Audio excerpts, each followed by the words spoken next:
Wolverhampton Wanderers have completely changed their position on Jackson Chachua's future and now have no intention of allowing the defender to leave during this transfer window. After previously being open to his departure, Wolves have reportedly rejected several approaches for the Cameroon international. It represents a significant turnaround.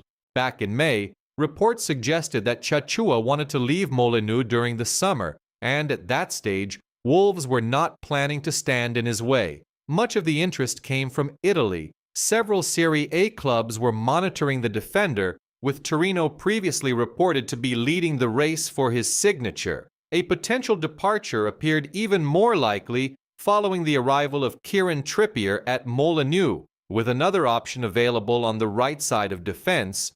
There was an expectation that Chachua could find his opportunities limited and that a transfer might become the natural solution. However, according to Africa Foot, as relayed by Sport Witness, things have changed. Wolves have now decided that Chachua will remain at Molineux for at least another season and have no intention of allowing him to leave at present. That stance has already resulted in the Championship club rejecting several approaches from interested sides. The report does not identify the clubs responsible for those latest approaches, although interest from Italy is said to remain strong. One possible explanation for Wolves' change of heart is the managerial situation. When reports first emerged that Wolves would allow Chachua to leave, Rob Edwards was still in charge. Edwards has since departed, and Cesar Peixoto has taken over, a change which appears to have influenced the player's immediate future. Chachua joined Wolverhampton from Hellas Verona last summer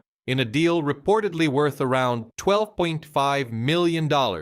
Despite Wolves' difficult campaign collectively, the Cameroon international made 38 appearances during his first season in England, gaining considerable experience in English football. The beginning of the new campaign has shown that competition for places will be strong. Chachua has featured in Wolves' first 2 matches of the season, although both appearances came from the bench. Nevertheless, Wolves' decision to block a transfer demonstrates that Peixoto values the depth he provides. The player himself also appears to have accepted the situation. Chachua is reportedly prepared to remain at Wolverhampton and fight for his place in the side, despite knowing that he faces significant competition for minutes. Therefore, unless there is an unexpected late twist before the transfer deadline, Jackson Chachua will remain a Wolves player this season. The situation has changed dramatically in only a few months. From a player who wanted to leave and whom Wolves were prepared to sell, Chachua has now become someone the club are refusing to release despite receiving several approaches for his signature.